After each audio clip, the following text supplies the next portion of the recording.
ನಾವು ಗದಗ ಜಿಲ್ಲೆಯಲ್ಲಿ ಒಂದು ವಿಶೇಷ ಕಾರ್ಯಾಚರಣೆಯನ್ನು ನಡೆಸಿದ್ದೀವಿ. ಭಾಳಷ್ಟು ದಿನಗಳಿಂದ ನಾವು ಬಾತ್ಮೀದಾರರ ಮಾಹಿತಿ ಮೇರೆಗೆ ಮತ್ತು ನಮ್ಮ ಲೋಕಲ್ ಇಂಟೆಲಿಜೆನ್ಸ್ ಸೋರ್ಸಸ್ ಮೇರೆಗೆ ಒಂದು ಕಾರ್ಯಾಚರಣೆ ಮಾಡಬೇಕು ಅಂತ ಹೇಳಿ ಭಾಳಷ್ಟು ಇನ್ಫಾರ್ಮೇಷನ್ನ ಕಲೆಕ್ಟ್ ಮಾಡ್ತಿದ್ವಿ. ಇದ್ರದ್ದು ಮುಖ್ಯ ಉದ್ದೇಶ ಏನಿತ್ತು ಅಂತ ಹೇಳಿದರೆ, ನಾವು ಈಗಾಗಲೇ ಗದಗ ಜಿಲ್ಲೆಯಲ್ಲಿ ಆಗಿರಲಿ ಅಥವಾ ನಗರ ಭಾಗದಲ್ಲಿ ಆಗಿರಲಿ ಯಾರು ಈ ಹಣನ ಸಾಲದ ರೂಪದಲ್ಲಿ ನೀಡ್ತಾರೆ ಮತ್ತು ಅದನ್ನು ಮತ್ತೆ ಹಿಂಪಡಿಬೇಕು ಅಂತ ಹೇಳಿ ಯಾರು ಜನರಿಗೆ ತೊಂದರೆ ಕೊಡ್ತಾರೆ ಅಥವಾ ಮನಿ ಲೆಂಡಿಂಗ್ ಮಾಡ್ತಾರೆ, ಅವ್ರ ಬಗ್ಗೆ ಇನ್ಫಾರ್ಮೇಷನ್ನ ಸಂಗ್ರಹಣ ಮಾಡೋದ್ರಲ್ಲಿ ನಮ್ಮನ್ನು ನಾವು ತೊಡಸ್ಕೊಂಡಿದ್ವಿ. ಈ ಸಮಯದಲ್ಲಿ ನಮಗೇನು ಮಾಹಿತಿ ಹೆಚ್ಚಾಗಿ ಬರ್ತಾಯಿತ್ತು ಅಂತ ಹೇಳಿದರೆ, ಈ ಬೆಟ್ಗಿರಿ ಭಾಗದಲ್ಲಿ ಒಬ್ಬ ಮನೋಹರ್ ಕಟ್ಟಿಮನಿ ಅಂತ ಹೇಳಿ ಈ ಬಡ್ಡಿಗೆ ಹಣವನ್ನು ನೀಡ್ತಿದ್ದ. ಮತ್ತು ಜನರಿಗೆ ಈ ಖಾಲಿ ಬಾಂಡ್ಸ್ ಆಗಿರಲಿ ಅಥವಾ ಅವ್ರದ್ದು ಚೆಕ್ಸ್ ಆಗಿರಲಿ ಅಥವಾ ಏನೋ ಒಂದು ಪ್ರಾಮಿಸರಿ ನೋಟ್ಸ್ ಆಗಿರಲಿ, ಇಂಥದನ್ನು ಅವನು ತನ್ನ ಹತ್ರ ಇಟ್ಕೊಂಡು ಹಣನ ಪಾವತಿ ಮಾಡ್ತಿದ್ದ. ಮತ್ತು ಇಂಟ್ರೆಸ್ಟ್ ಕೂಡ ಭಾಳಷ್ಟು ಚಾರ್ಜ್ ಮಾಡ್ತಿದ್ದ. ಮತ್ತು ಅವನ ಹತ್ರ ಯಾವುದು ಅಧಿಕೃತ ದಾಖಲಾತಿ ಇಲ್ಲದೆ ಈ ರೀತಿ ಜನರಿಗೆ ಕಷ್ಟ ಉಂಟು ಮಾಡ್ತಿದ್ದ ಅಂತ ಹೇಳಿ ನಮ್ಮ ಲೋಕಲ್ ಇಂಟೆಲಿಜೆನ್ಸ್ ಸೋರ್ಸಸ್ಸು ಮತ್ತು ಬಾತ್ಮೀದಾರ ಮಾಹಿತಿಯಿಂದ ನಮಗೆ ಗೊತ್ತಾಯಿತು.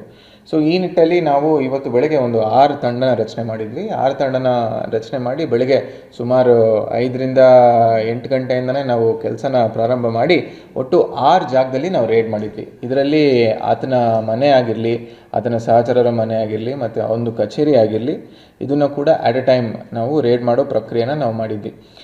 ಈ ರೇಡಿನ ಸಂದರ್ಭದಲ್ಲಿ ನಮಗೆ ಏನು ಸಿಕ್ತು ಪ್ರಾಪರ್ಟಿಯಲ್ಲಿ ಅಂತ ಹೇಳಿದರೆ, ಒಂದು ಸುಮಾರು 157ರಿಂದ 158 ಚೆಕ್ ಲೀವ್ಸ್ ಸಿಕ್ಕಿದೆ. ಬೇರೆ ಬೇರೆಯವರು ಖಾಲಿ ಚೆಕ್ ಲೀಫಲ್ಲಿ ಸೈನ್ ಹಾಕಿ ಕೊಟ್ಟಿರೋದು ನಮಗೆ ಸಿಕ್ಕಿದೆ.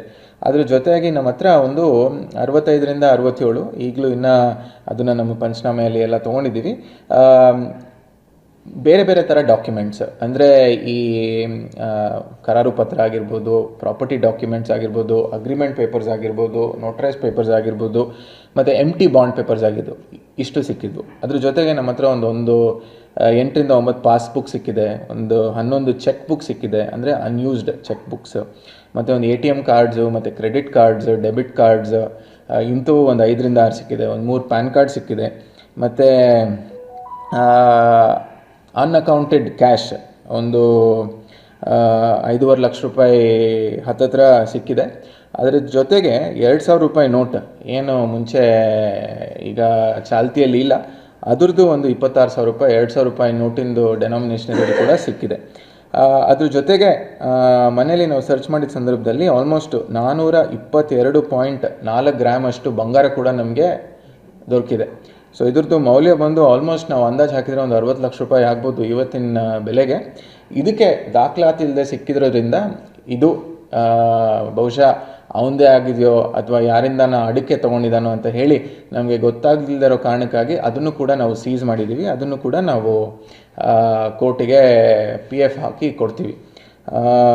ಅದ್ರ ಜೊತೆಗೆ ವಿಶೇಷವಾಗಿ ನಾವು ಕಾರ್ಯಾಚರಣೆ ಮಾಡಿದಾಗ ನಮಗೇನು ಸಿಕ್ತು ಅಂತ ಹೇಳಿದರೆ, ಒಂದು 10 ಬೇರೆ ಬೇರೆ ಕ್ವಾಂಟಿಟಿ ಇರೋವಂಥದ್ದು ಲಿಕ್ಕರ್ ಬಾಟಲ್ ಸಿಕ್ತು. ಇದು ಗೋವಾ ಮೂಲದ್ದು ಆಗಿತ್ತು. ಸೊ ಇದು ಗೋವಾ ಮೂಲದಾಗಿರೋದ್ರಿಂದ ಅದಕ್ಕೆ ಯಾವುದೇ ತೆರಿಗೆ ಕಟ್ಟಿಲ್ಲದಿರೋ ಕಾರಣಕ್ಕಾಗಿ ಇಲ್ಲದಿರೋದ್ರಿಂದ ನಾವು ಇದ್ರ ಮೇಲೆ ಒಂದು ಎಕ್ಸೈಸ್ ಆ್ಯಕ್ಟಲ್ಲಿ ಕೇಸ್ ಕೂಡ ಈಗ ದಾಖಲು ಮಾಡ್ಕೊತಿದ್ದೀವಿ. ಒಟ್ಟಾರೆ ನಾವು ಈ ಮನೋಹರ್ ಕಟ್ಟಿಮನಿ ಅಂತ ಯಾರಿದ್ದಾನೆ ಅವನಿಗೆ ಅರೆಸ್ಟ್ ಮಾಡಿದ್ದೀವಿ. ಮತ್ತು ಅವನ ಜೊತೆ ಯಾರದು ಪಾತ್ರ ಇದೆ ಅಂತ ಕೂಡ ನಾವು ಈಗ ಪರಿಶೀಲನೆ ಮಾಡ್ತಿದ್ವಿ. ಮತ್ತು ಅವ್ರಿಗೂ ಕೂಡ ನಾವು ಅರೆಸ್ಟ್ ಮಾಡ್ತೀವಿ.